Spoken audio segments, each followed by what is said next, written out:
Hi, Brian Reyes here with E-manGames, and we're here with Paulo, who is fresh off of his second place at YCS Brazil last week, and unfortunately just got second place again here at UDS Monterrey. So, Paulo, take it away.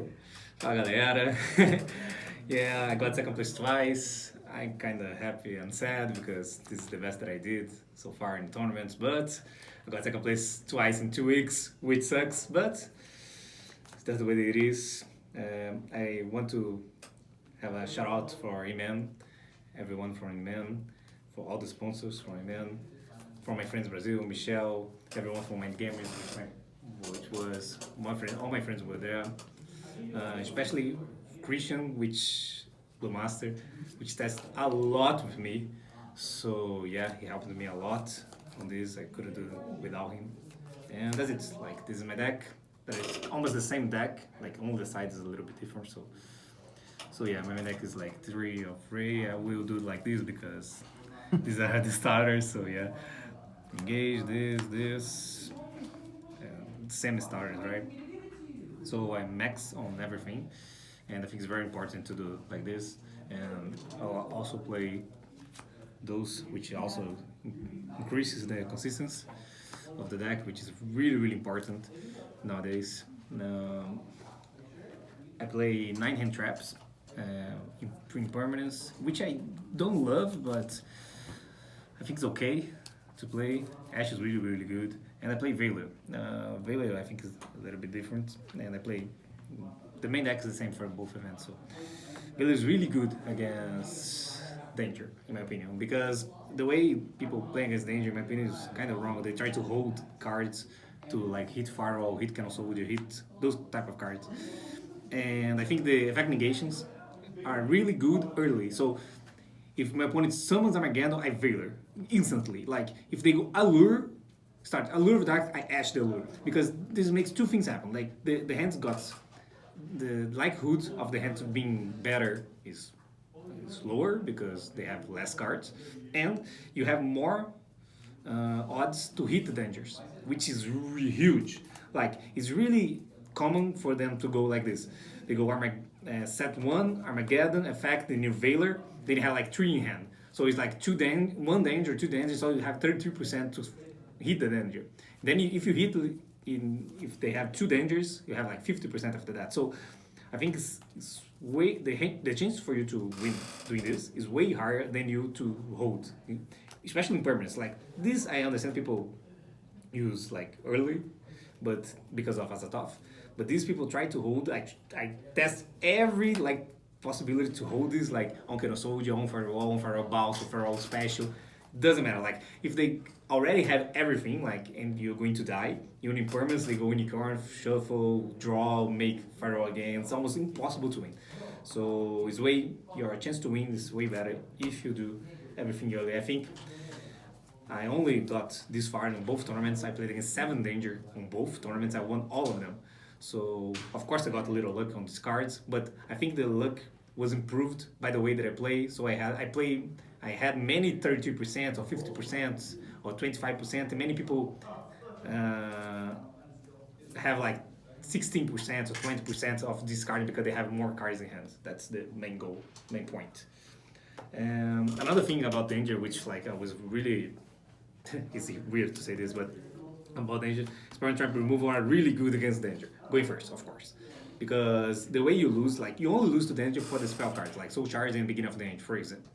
Most of most of the time for those two. And they have to set so to they can use danger. So going first, these cards are really good against danger. Because you wait for them to have like 7 cards in grave. And when they hit the 7th card, you use Twin Twister, and it's better to hold for the 7th card, 7 in the dark, because they can draw another spell from the first dangers, and you can hit 2, which happened to me. So yeah, this is really good going first. I dare to say that having like a Twin Twister or a Mystical Pace Typhon going first against danger is better than having impermanence on an Anchor or on a Veiler, because you are 1-for-1 with the best card of the deck, which is the beginning of the entry most of the time. So this is really good. Of course, this is also good in the mirror match. I don't play Shard.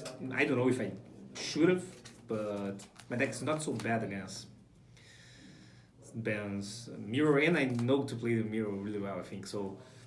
this is my favorite. My deck is really bad against Thunder Dragons. So I only lost to Unders in the whole tournament. Like I lost to Thunder Dragons twice, and it was really difficult to win against Thunder Dragon with my deck.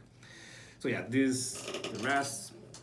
This is the only one-offs that I play Sky Strike. I don't play the second one. I don't play Hercules Base. I didn't miss. Like you can afford to have like that cards nowadays. It's like impossible to have. So you have to like manage your resources well. So you have this, and of course this because this is improved the likelihood for the field to be a play because you have one more, and it's really important against many decks like Thunder Dragons and of course 3 anchors. And I forgot anything? No, this is the main deck. Yeah, this is the main deck. On the side deck, in Brazil, in the YCS Brazil, I played 3 Metallions.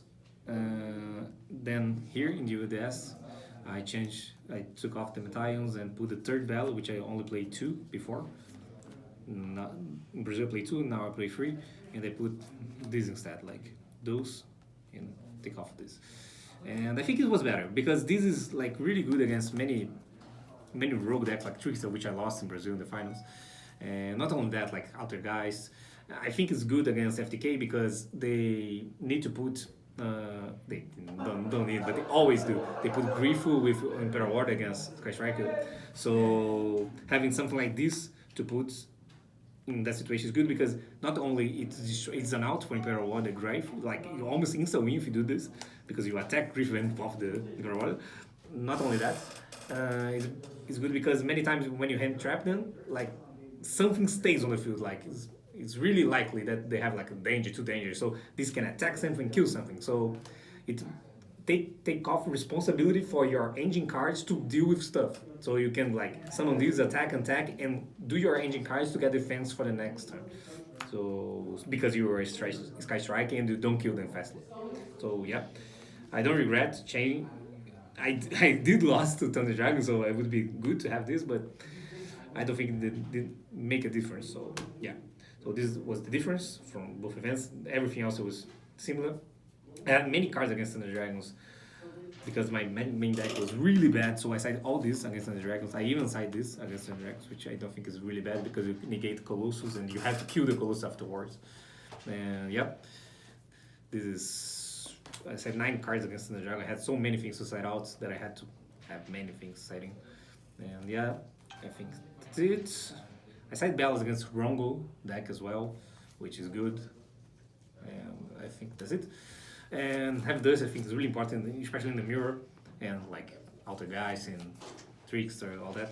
So I like to have this spell trap removal, and I think my deck is really safe against the trap decks because I had 5 spell trap removal in the main, 3 here, and plus 2 dizzy, so it is a lot.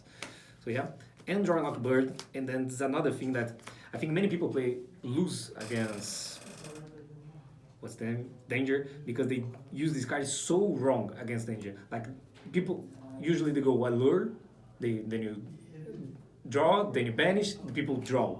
This is so wrong. Like I can't stress this enough because when you do this, you are actually going first against a going second. Like it's just how can I explain this? Like if you draw in this situation, they will just pass, and you're a Sky Striker, so you can do anything. Like you go attack, search, pass. So you have 5 cards because you use draw, and he has 6 because he draws from the draw phase. So it's just like you start the game with 5 and they have 6. It's the same.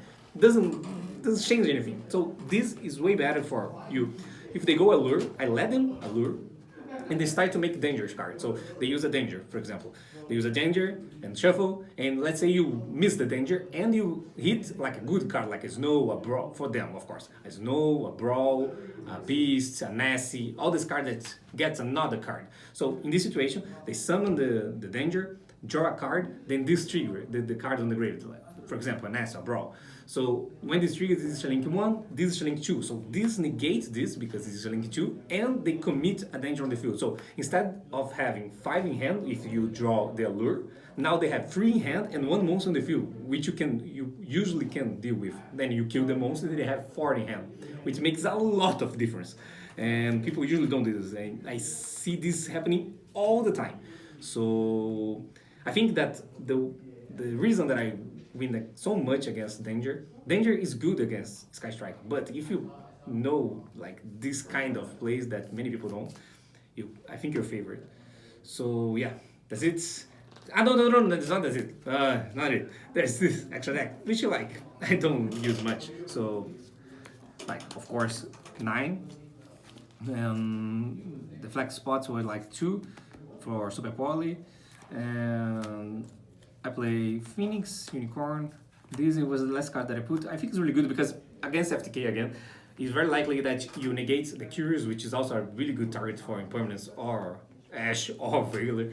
So when this Curious leaves, you have to deal with the Curious, and you can kill with Curious with attacking you.